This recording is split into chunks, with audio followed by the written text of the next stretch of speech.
Good morning, good afternoon, good evening, wherever you are. Welcome to Dumb SEO Questions, episode 292.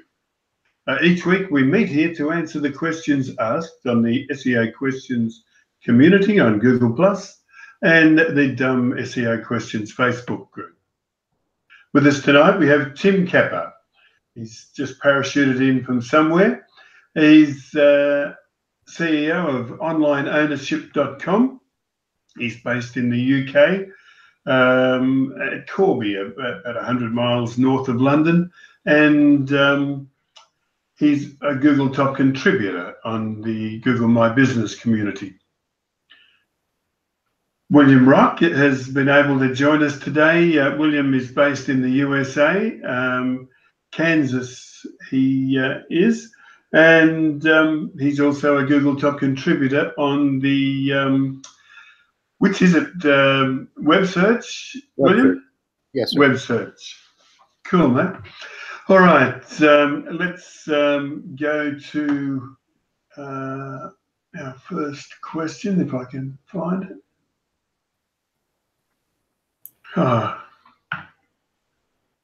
Let me see. There we are. Sorry about that, guys. Okay, our first question is, it said, I just noticed a grammatical error. I have to correct that. But it's, do geotags need to be implemented on all pages? No. So here's the thing. A lot of people, you know, there was all this thing about putting geotags either into images, on page. This is probably a lot of people wrote about this probably, I don't know, 5 years ago. Anyway, when I tested it out on some specific local businesses, there was zero impact. However, having said that, you know, your structured data markup for a local business should include your has map. You can also include geo coordinates. However, I've got a caveat on that. I don't tend to include them, and the reason I haven't included them was because I came across an issue where, especially in the hotel industry, where guests, for some unknown bloody reason, always move the pin marker around. The minute the pin marker moves, your geo coordinates change in your GMB, but they don't change in your structured data. So I, just as a rule of thumb, have left those out. But if you've attached a has map, the has map moves if some idiot moves your pin marker. Also, with things that like use a service area business, I would actually set geolocation into your structured data, which pinpoints the actual area they serve. That's always very handy. But in terms of sitting there and adding geotags into images on page and things like that, I never saw the needle move when I tested on a local site at all. Thank you, Tim. All right, I think that covers it. Do you agree, William? Yeah, I was going to say, you know, the other thing probably, I don't know, Tim, you can disagree or agree with me, but basically I think the geo marker would be primarily on your contact page where you're having all that contact information, right? And then also making sure that that address is down in the footer so that it's properly marked as well as visible. Cool. All right, this one from Nirmal Nathan. It's censorship on sensitive content. He's working on creating content for a plastic surgeon. Does anyone have the specifics on censoring nudity? I recently published a censored before and after photo, and for some reason it doesn't come up on the surgeon's profile photos. I was wondering if this may be a result of someone reporting the pictures as inappropriate, perhaps a competitor. Any tips, guidance would be greatly appreciated. Okay, so from a professional point of view, I wouldn't be putting those onto anyone's profile, especially if it's actual nudity. You know, you can have shot of the leg or something like that, but if you're going to be doing tits and ass and, you know, hoo-hoos and, you know, I would have that in a secure area on your site, because I don't think the actual owner gave you permission. Well, they may have done, but in all reality, you know, anybody can be, and in theory, also your site then should be having, under a lot of countries, you should also have I'm 18 years old and I am over 18 and I acknowledge to enter the site and blah, blah, blah. So that should be in a secure, you know, slightly in a more secure area with a warning. But that's my own, just from a plain user's point of view.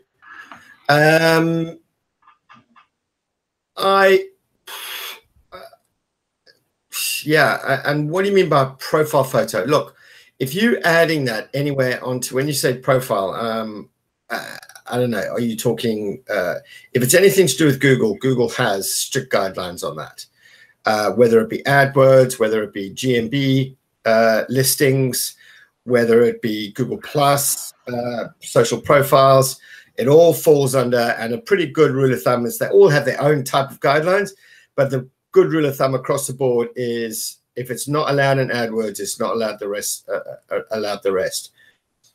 In terms of actual indexing, if it's on your site and a Googlebot can index and crawl it, and obviously it's properly labeled up, then it will appear in images regardless of whether it's, you know, full frontal or not.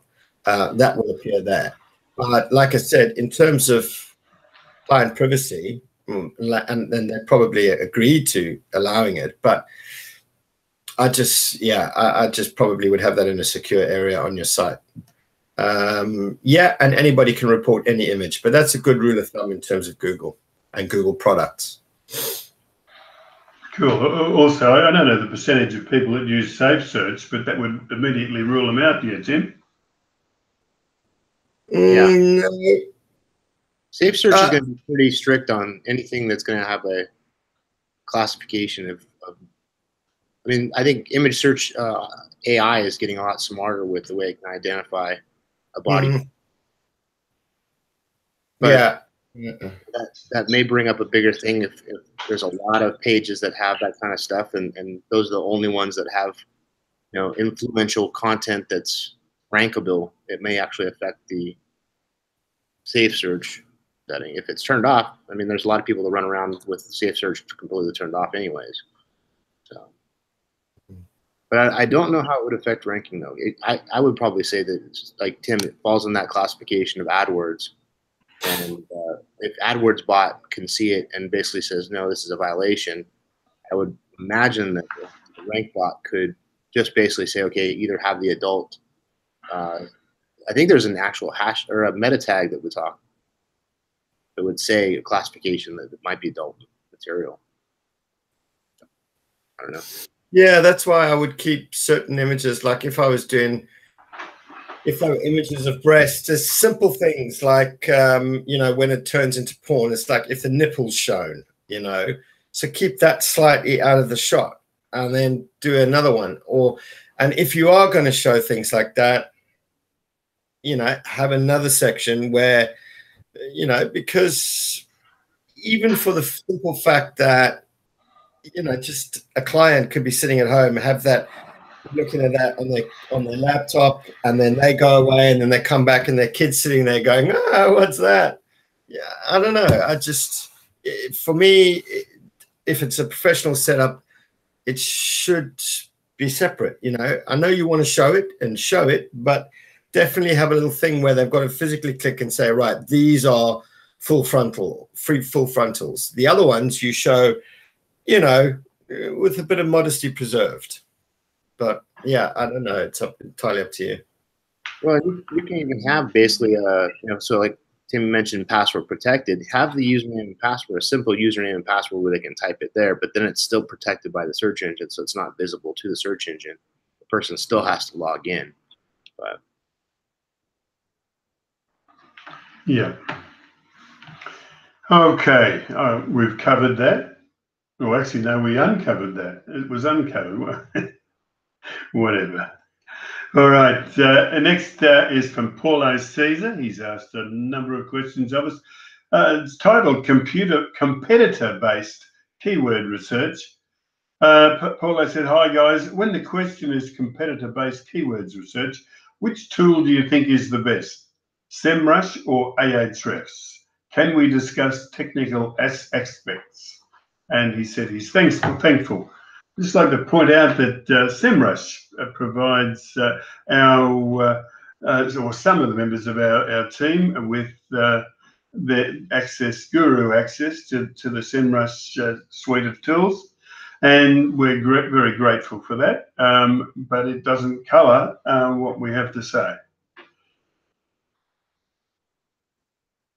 yeah, I think there's a good amount of tools out there, and Jim, I'm glad you brought up SEMrush. I love the tool, not just because we have the Guru account, but I really like their Keyword Magic tool. Keyword Magic tool really, it has the data that I need as far as topic-based or theme-based keyword structure, so I can really dig down deeper into what, even trying to be competitive enough on my paid advertising, and I can start to identify what could be a negative list of keywords that I wouldn't want versus just a positive list. And then, yeah, it's going to give me a signal of how popular, how many search queries show for that. So that's helpful information. But then going back to any competitive mining that you're going to be doing, go back to the relevancy of your company. Figure out, is this something I just want to show up for because I need, it shows up on the list, or is this really relevant to you? Is this where you have enough experience that you can write about that topic that's going to combine that keyword versus just kind of a stuffing aspect? I think two parts. Ahrefs is a great tool. There's a ton of other ones out there. You can start to actually do some basic search queries across the web and see what competitors are showing up in that space. But it depends on how you're going to use that competitive advantage. AdWords versus on-page keywords. What is your budget?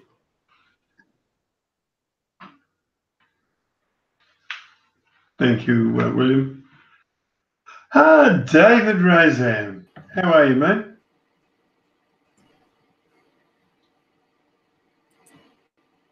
He must be getting set up. All right.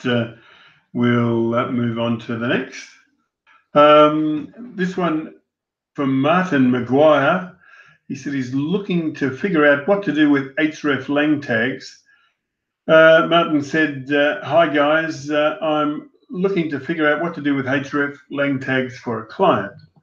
The client currently targets a number of countries: Ireland, UK, France, and 2 others. I'm using sample URLs here to illustrate the issue. When a user types in the URL, the site is automatically directed to the regional URL. For example, www.domain.com/ie-en-men's shoes, or www.domain.com/uk.en.men's shoes for Ireland and the UK. My question is, how do I structure the hreflang tags correctly in this instance? This is what I was thinking, obviously including the canonical too. www.domain.com. Oh, dear me, I can't figure that out. All right. Yeah, look, I'm sorry. I'm confused as to the question. No doubt you guys will have a better clue than me. I won't read out anymore. I'll open it up for answer.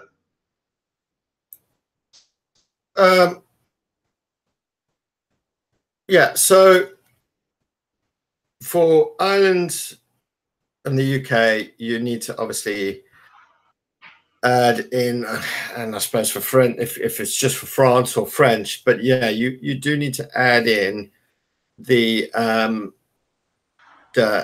language and country. But I'm not entirely sure what he was asking. There's Well, it looks like it's more subfolder than domain change, right? You would normally see a lot of people that are doing. It depends on the actual site, but if there's independent microsites in different countries, right, you would have that TLD, so the .bn or .cn or all those different variations versus maybe a subfolder.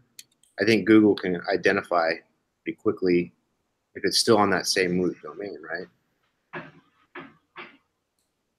Or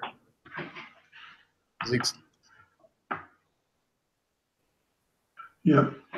I guess what I'm wondering is each one of those subfolders that he's created going to be a carbon copy of the site just in its own different language?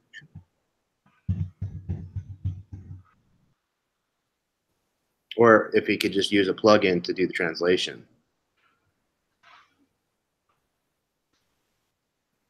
Yeah, it's confused me. But one thing's for certain, he should be using absolute URLs. Anyway, that's the only bit that I can see. David Roseanne, welcome. Hello there. Sorry for extreme lateness and the look as if I've just got out the shower, because I have just got out the shower.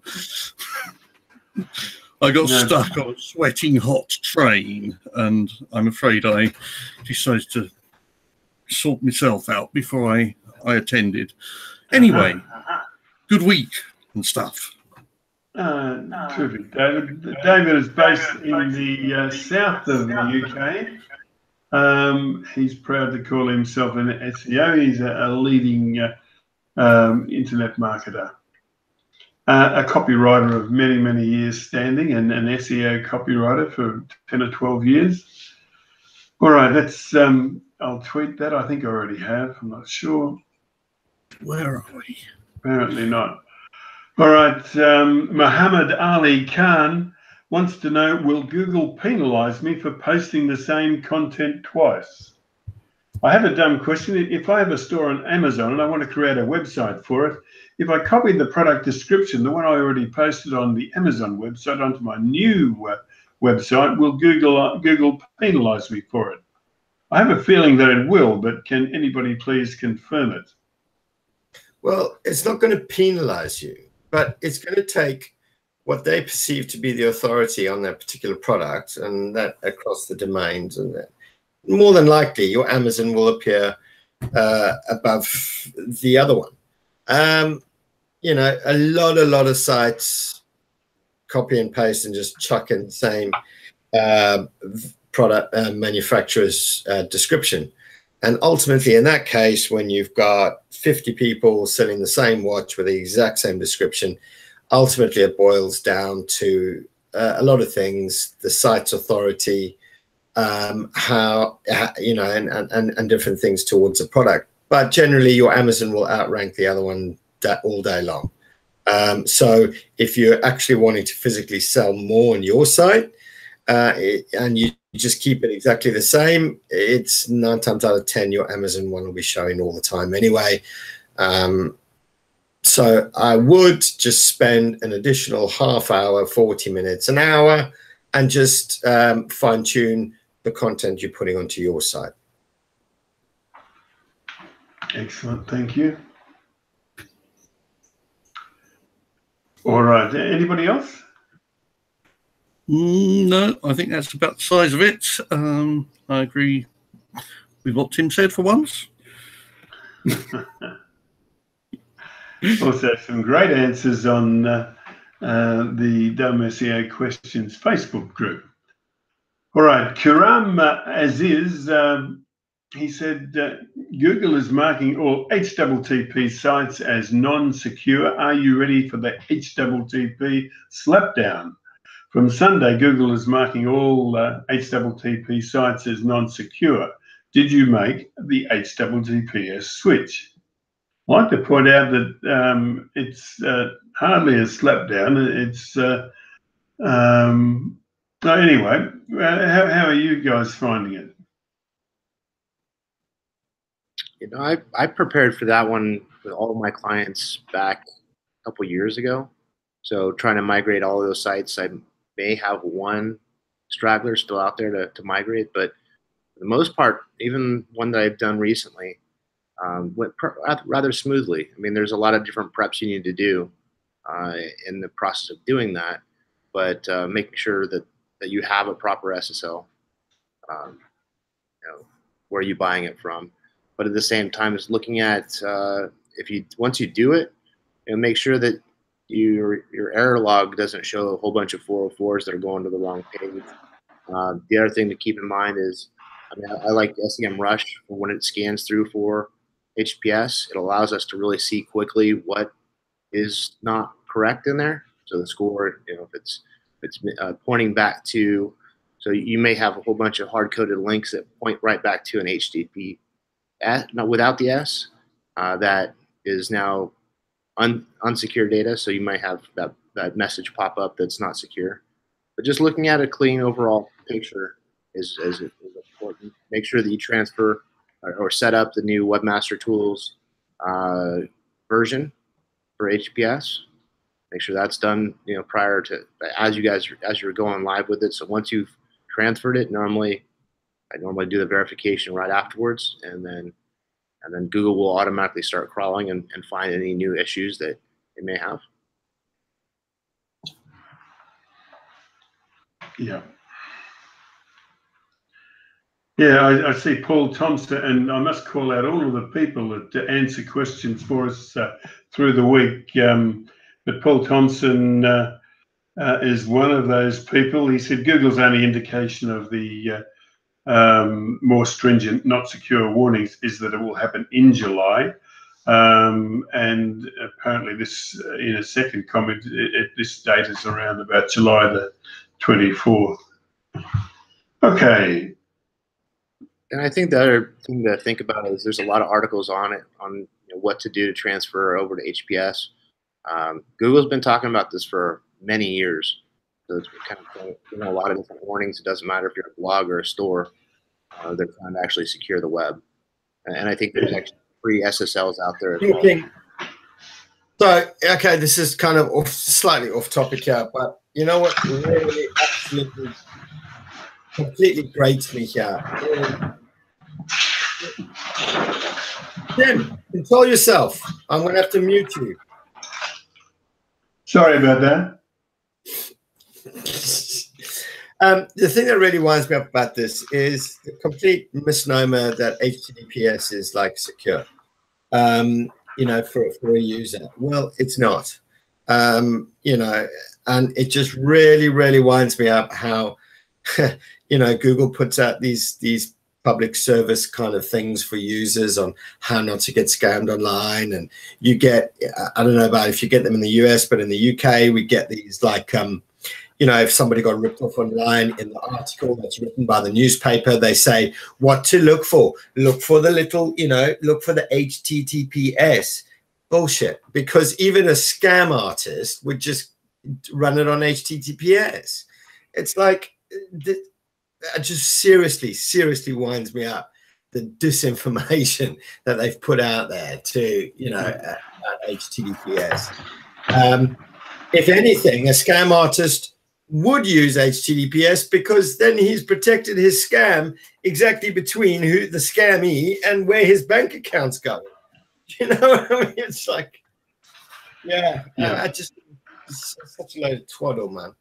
You're exactly right, Tim. Google's doing this for Google, not for the user. And cloaking it in this. Right.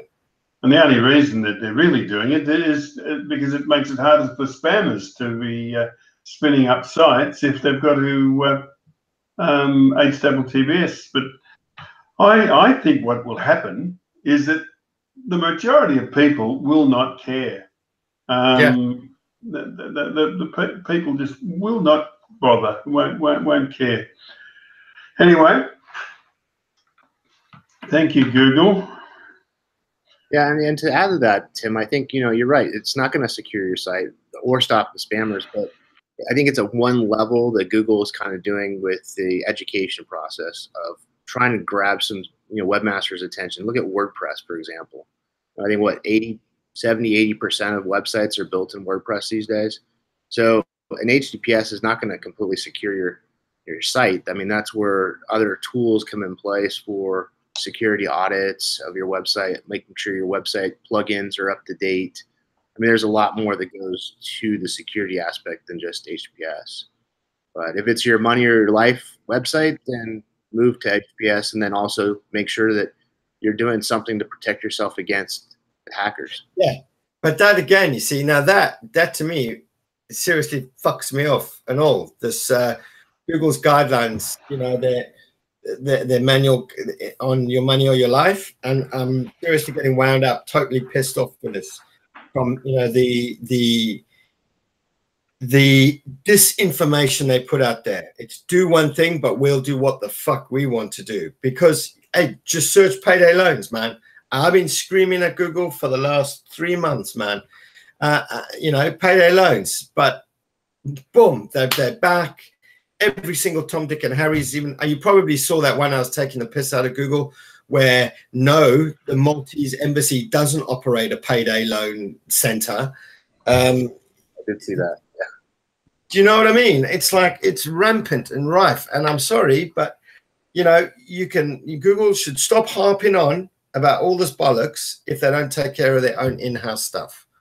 It winds me up sometimes, really.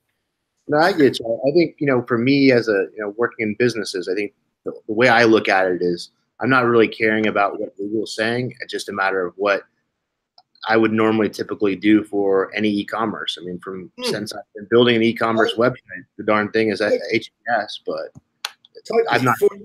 Your customer is your priority, and looking after them, and not getting their details, retrieved from in between purchasing something on your site and moving through.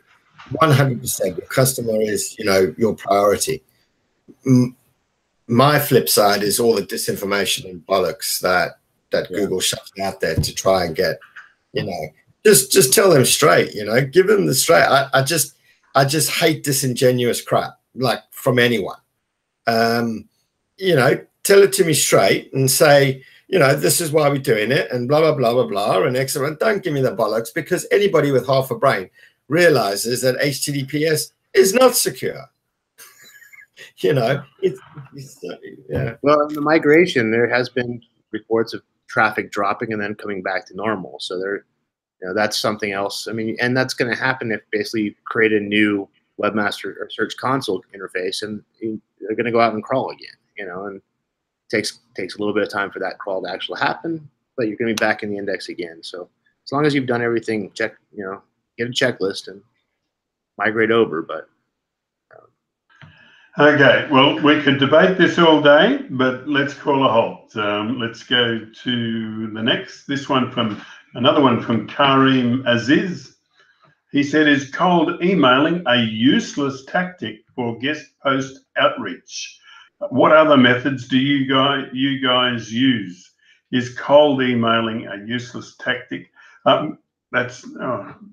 Dan's tricked me here. He's repeated the same thing twice, or maybe Karam did.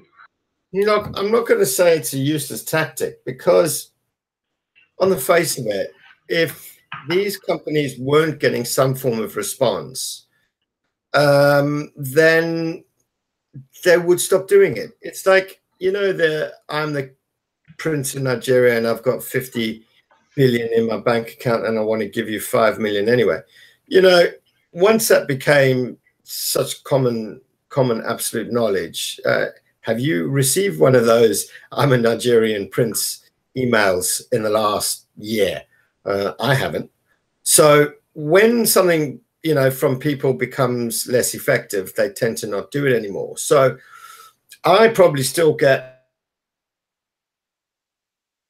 crap emails a day, which literally just go into the, just get deleted straight away if it gets through my spam filter. So they clearly do work. Now, the only thing I would add, and the only thing I would add to this is I probably wouldn't do a cold email. if I had interacted with them online in social or in a group that you're both part of, and something like that, you know, at some point it's only courteous to say, you know, and whether it be socially, to say, would you mind if I just dropped you an email? You know, you're breaking the ice, and then you can place your pitch within the email, which I would say had a far better chance. And I will say I have allowed, I mean, it's not a lot, but I do get pitched regularly, and I have probably allowed 3 or 4 people to go ahead and pitch me, you know, the article, because there may have been something within my own site that I hadn't covered yet. Perfect example was voice search. Someone pitched me with a voice search and local and blah, blah, blah. And I was like, yeah, great. I want to see this article, mate. Yeah, fully. Yeah, let me take a look. And it was a complete letdown because the article he sent was just rubbish. It didn't cover anything that we had, you know, discussed. So don't let yourself down that way either. But I would say probably warm them up slightly within whatever social channel or social area, and ask them, would you mind if I dropped you an email? It probably just warms it up a little bit and actually has a better chance of them actually reading it and replying to you. You know, you need to be, you know, you need to just think about these kind of things. Do you answer these cold emails? No, I don't. Yeah, so that's the point. I think you need to just go about it a little bit more intelligently if you really, really, really want to spend your time pitching people for outreach. I stopped bothering with that 10 years ago. Yeah. Okay. I think the biggest problem with cold emailing is that the quality of the emails and the similarity between the emails is so high. I've almost given up on adding any people to my LinkedIn network, because despite trying to never allow someone who looks as if they might pitch me with yet another, I've got connections with 950 very high quality blogs, and we can put really good content on it. They still come through. People who look as if they are normal or might be able to do something good for me turn out to be sending me this shit. I know, and the worst is they don't even wait 2 minutes after you've added them, have they? No. It's ad, boom. Yeah. They hit you with a pitch. I'm like, fuck off. Yeah. Yeah. As I say, LinkedIn has almost become so spam-ridden for me that I just don't dare go near it. It upsets me. And, you know, emails in my inbox do exactly the same thing. So, you know, make sure you've got something to say, and say it clearly, and make sure it is something worthwhile and not another pile of rubbish like the other guy. What I would say is for anyone wanting to go down this whole outreach kind of thing, is think about dating. Yeah, you've got to at least buy them a drink or two before you're going to slip it in. All right. So, come on, steady on. So the point here is, or you've got to have at least been bought a few drinks before you bend over. Any which way you look at it, the point is it needs to be, you don't just walk in, because I think that's classed as rape. So don't bring your weirdness into the real world with like hitting you up on LinkedIn within 2 seconds, or Facebook. You think they look legitimate and you check out their profile, looks nice. Within 2 seconds, message pops up, hi. And then you know, oh God, I made a mistake here.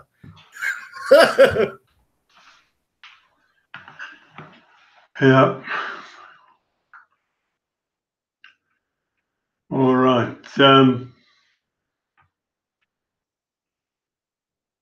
Okay, let's move on to the next. We'll tweak that.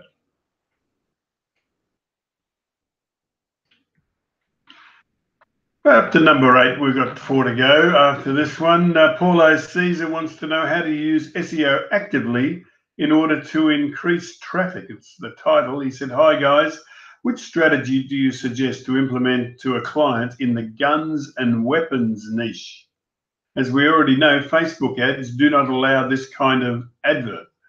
I think Google AdWords also does not allow this.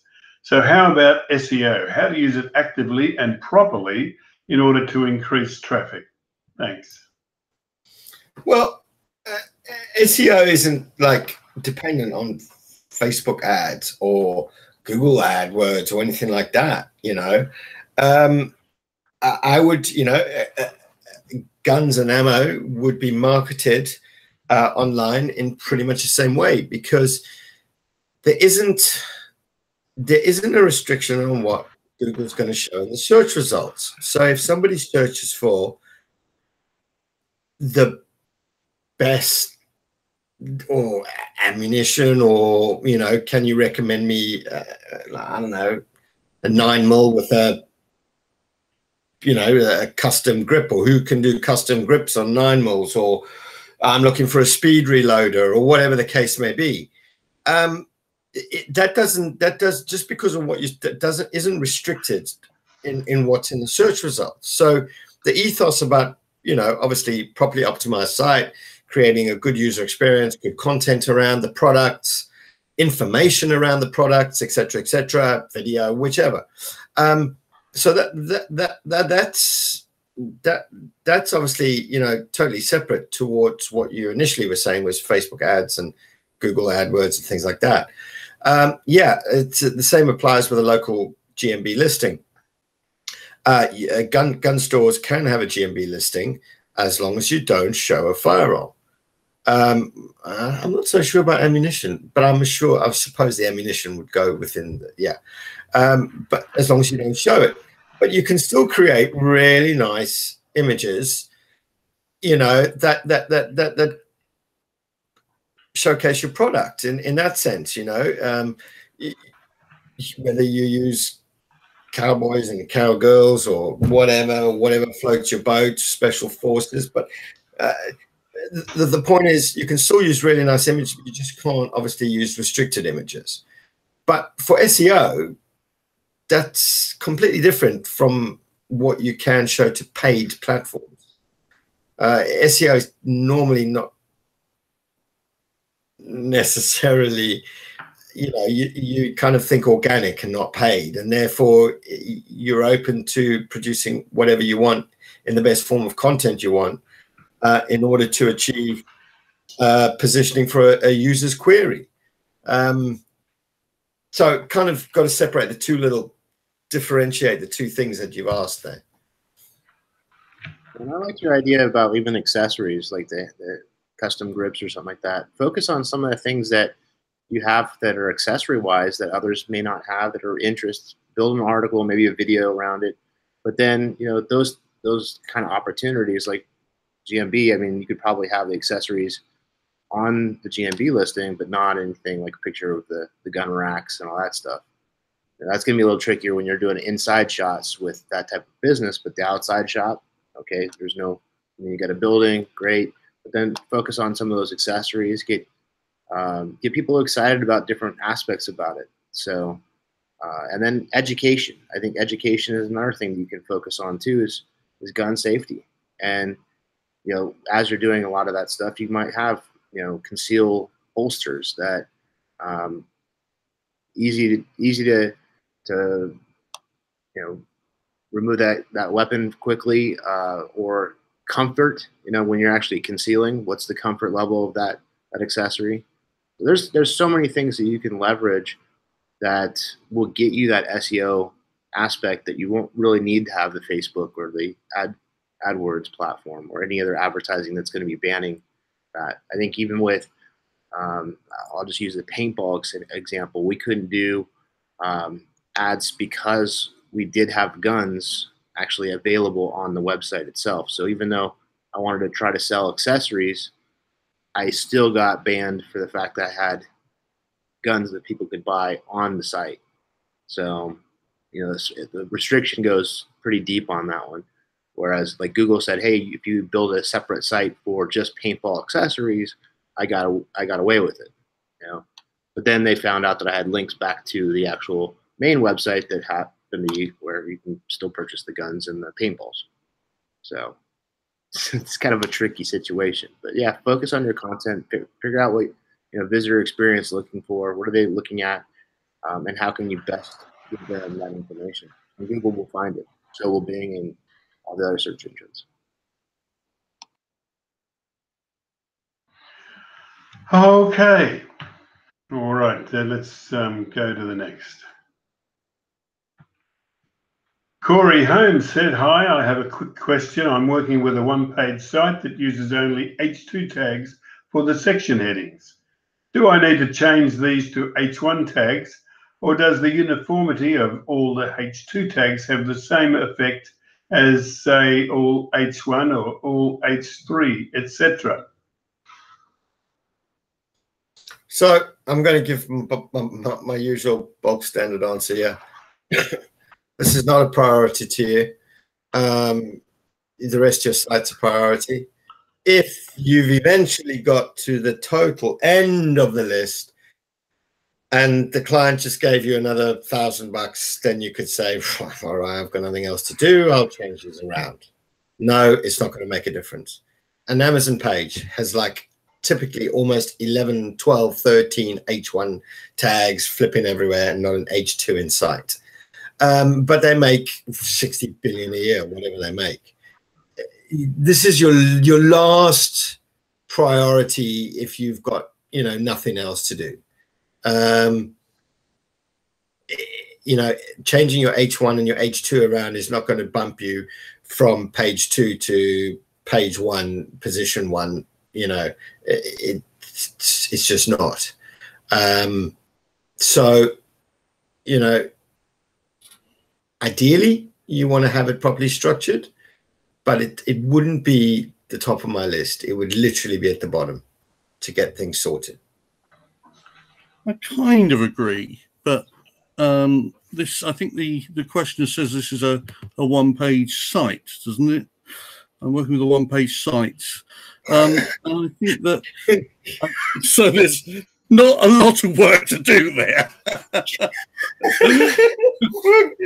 Listen, I missed that. I wouldn't even answer this.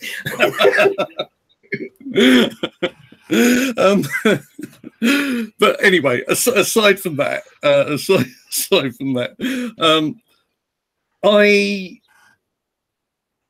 I still kind of get back to thinking about the very basics of page layout, which we may call UX online, but a headline is a headline. I'd like to know what the most important thing is on the page.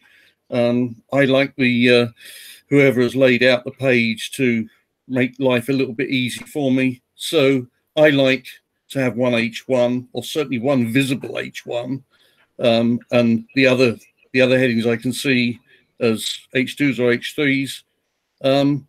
And if I see all the headings the same, I kind of personally react badly against it, because I think this hasn't been done properly. It's someone who's, it's not a. Someone would say that, a lot of people would say this is one of those SEO things, H1s and H2s and things. I say it's a human reading thing, and I like to see pages laid out for the reader. So I would seriously make it a bit more of a a priority, because if your site is going to look professional and certainly the equal of your competitors, then don't make all the headings the same. Excellent. Okay, let's move on. David Gizzarelli asked the question. He says, my bounce rate is 100%. What does that mean? I have a small business and a little website. I'm just trying to understand. My bounce rate changes daily, but today I had 7 views and my bounce rate is 100%. What does that mean? Are users not reaching my site? There is not much to do on my site, but look at photos, fill out a form to request a quote, and make a call or send a text. Do I have to ban all my competitors, ban Yelp, ban something else? How would I know if someone is manipulating my website? 90% of my business comes from Yelp and Google. Help me understand how I can protect my site. Is there a service that can monitor my site for threats? Today is one of the busiest days of the week for me. So a bounce rate's not going to do any, doesn't mean anything for your site. The bounce rate is typically, it helps you to understand what a user's doing on your page, and whether a competitor comes or not, or Yelp doesn't have. The point is, you yourself said, look, there's not much on my site. There's images and then a contact form. Well, if a user doesn't want to contact you, then they're going to leave. Ergo, that's 100% bounce on your site, because it's literally one page. They haven't moved to a second page. And even if you had tens of thousands of visits to the site, I'm going to say that even based upon, I don't know, but let's say 70% of them may or may not want to contact you for a quote. They come, they look, they want to see what it is. They possibly don't like your work. They may come back later when they've got time. You never know. But the point is, if it's a one page, they're gone, and they will always register as, literally 100% bounce, unless they've gone to your contact page. And you can have 100% bounce. Well, that makes sense to Google. Google knows that you've literally got two pages. Google's going to say, well, I know this is going to be 100%, 99% of the time, or I don't know, or 80% of the time, because there is only 2 pages. So don't worry about that. It's not going to affect anything. And who cares if it's your competitors? Good for you. They're worried about you. They're coming to look, but it's not going to affect you in any way, shape, or form whether they've come in and bounced off. A good point. I would probably even look at if you're talking about, what are they doing bounce ratio wise, looking at your analytics, looking at time of how long were they on the page before they actually bounced. Were they on there for 2 minutes? Were they reading your content? Like Tim said, if they click to your pictures, your services, and they look at your befores and afters, and then they go to the contact page, I think looking at that travel session in your Google Analytics is going to be important. And just kind of seeing there's other tools that you can identify, like a heat map, like Hotjar is a tool I would probably recommend, where you can also get a visual snapshot of kind of what that traffic did. It just kind of records the session. Where did their mouse move? Did they click on this? Did they go over here? And it kind of gives you a visual interpretation of, well, maybe my website's not doing what that visitor experience is. What keyword did they come in from? Going back to your analytics, what keyword did they come in from? Is it something that you're supplying that user the information that they need, or is it something where they are going to bounce and go back to the search result because they didn't find what they were looking for? Thank you, William. All right, let me tweet that and check out our next one. It's number 11. One more to go after this. Murad Gulayev asked the question titled, how important is it to add a different description to products? Very. He said, on my website, I'm selling one type of product. I'm adding title and description meta tags, different title and description meta tags for each product. But in the description, I'm adding a standard description like sizes and similar parameters. How important is it to add a different description to products? Will only the meta description be enough for these products? Will search engines react to this type of content? He said, cheers.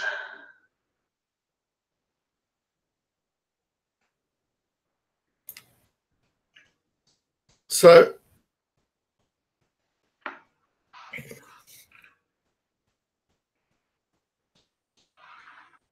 hang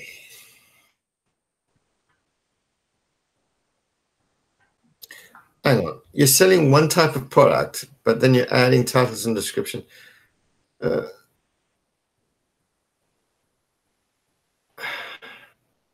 Okay, no, I think you're selling similar products, but slightly different. Well, I'm going to assume that they're similar, but not exactly the same, because you obviously wouldn't be trying to sell the same watch. Yeah, look, your product description should, where possible, be slightly different. So I'm just going to assume that, let's say it's a red watch and a blue watch.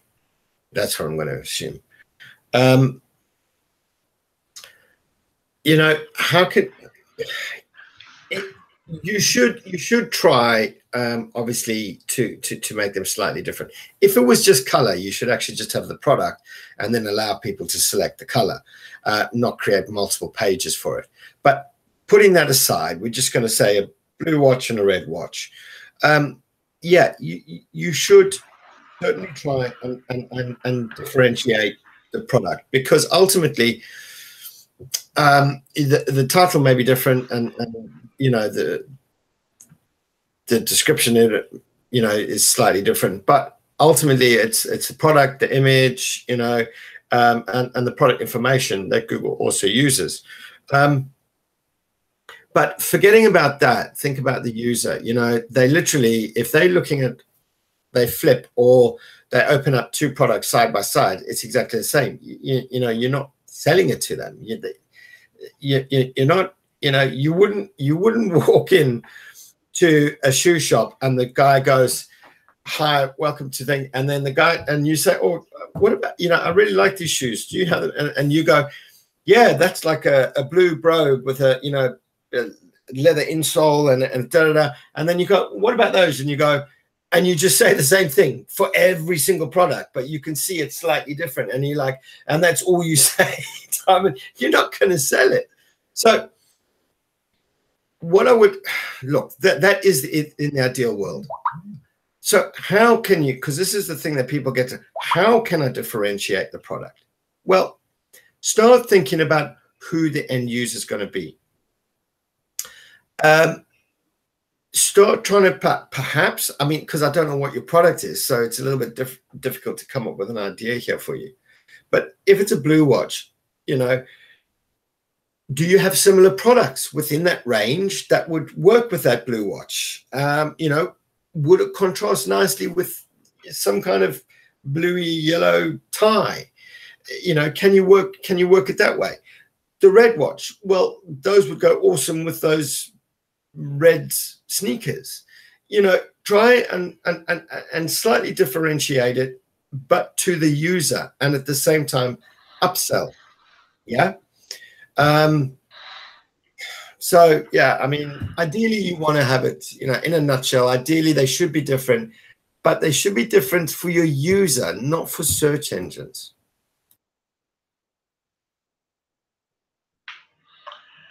Thank you, Tim. Anybody else? Okay, let's go to the next. Cassie Richardson asked the question, canonical for 2 landing pages with the same content. My team has set up 2 landing pages for PPC. They are virtually the same content, but are for 2 separate cities, so the URLs are slightly different and there are call-outs for the location in the call to actions, H1s, copy, etc. I wasn't part of the planning, but I'm now taking over the account and we're ready to launch. I don't want any duplicate content or other penalties, so my thought would be to use only one for organic traffic. Should I set up a rel canonical on the one I don't want to rank, as well as set up a directive for no index, no follow, or just no index? Thanks in advance. So I'm just going to, do you understand the irony of the sense of what you're saying here? Is that you're saying, I'm going to run with these two pretty crap pages, right? Or at least duplicate pages for a paid user, but literally I don't want to show these to search engines because like one's a duplicate, you know? So, I mean, that's just a little bit of the irony there. I mean, I see what they've done, but I personally wouldn't have set up two landing pages based on a city for a product. You know, if you, you know, your actual product page that you're selling within those cities is a product page is going to sell within all of that. You don't have to have a specific page just for PPC. You know, you can fine tune an actual product page in your site that will work with you know, locations around the country. It doesn't have to be a specific page, multiple pages for the same product for the same thing to you know, to work around the country. But anyway, I'm digressing here. Yep. Anything to add to that? Yeah. Yes. Go ahead, David. I guess the picking up on what Tim said, it's difficult. Is just changing Corby for Littlehampton going to make any real change to your quality ratings within AdWords? I'm not sure. You know, is that going to work better for a Littlehampton pink fluffy elephant than a Corby pink fluffy elephant? So I think that perhaps you have to suck it and see, and actually see if you do get a better quality rating, or your conversion levels go up. The thing I find with PPC though is a lot of things we say as SEO and PPC and digital marketing experts kind of apply to this big account. We've got thousands and thousands of people coming to the site, and you've got statistically significant numbers of people coming to individual pages, and you can actually do a really valid A/B comparison. And you know, to be honest, I've only ever run 2 accounts like that. The rest of them kind of want to supplement the organic SEO that they're doing. As I say, on Tim's thoughts, I think it's just very, very difficult to come up with a good reason, or at least, okay, let's do this. Let's set these 2 things up. Let's test it. That's all good. That's what you're supposed to do. But can you actually get anything meaningful from it? So there's, which is a bit of a digression from what the questioner actually asked, which was should they be canonicalized, or should they be no index, no followed?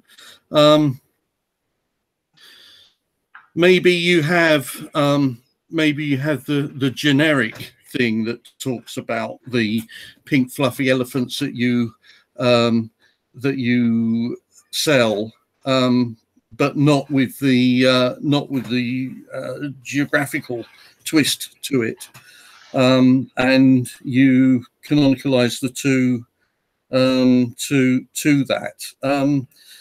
But I do wonder whether you actually need those two landing pages. If there's so little difference about them, my gut feeling is you may not see anything different. It really depends where where this PPC campaign has got to. Have you got to the stage where it's been running for ages and there's lots and lots and lots of data? Are you pushing hundreds or thousands of people through the site in a short period? Or is this somewhere new? Is this something relatively new? If it's something relatively new, I'm not sure that setting up very, very slightly different landing pages is actually going to help you very much. I don't think you're going to find out very much from it. And it might send some. It might get Google on the path of ignoring some of your content if you've got too many of these sitting around. Really ask what you're trying to do and if you're likely to get anything from doing this. My feeling is you probably don't, and you could canonicalize if you wish, but make sure that you're doing it sensibly. And you could also no index them. Yes, I've done that in the past. As I say, I think the question is really the marketing question rather than the SEO or the PPC question here. Thank you, David.